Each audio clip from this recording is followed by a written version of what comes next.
করছো, আবার লিখছো, আবার ভুলে যাচ্ছ। তার মানে রিপিটেশন মেথড এটা হচ্ছে কার্যকরী না, এটা নট আ ওয়ার্ক, এটা একটা অবৈজ্ঞানিক এবং অতি কিছু হয় না। খারাপ ছাত্র বলে কিছু হয় না, ভালো ছাত্র বলে কিছু হয় না, ঠিক আছে? যেটা হয় সেটা হচ্ছে ট্রেন্ড কিনা আনট্রেন্ড কিনা। যদি ট্রেন্ড হয় তাহলে সে সবকিছু করতে পারবে। সেটা কিভাবে হবে ধাপে ধাপে আমি সেটা পর্যালোচনা করব।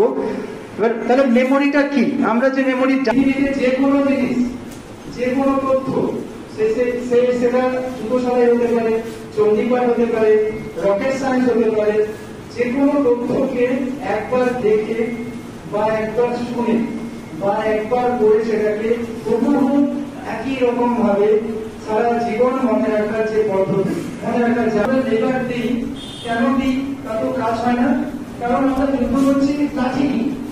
এখানে একটা গন্ডগোল হওয়ার পর এখানে পুলিশ শহর আসে,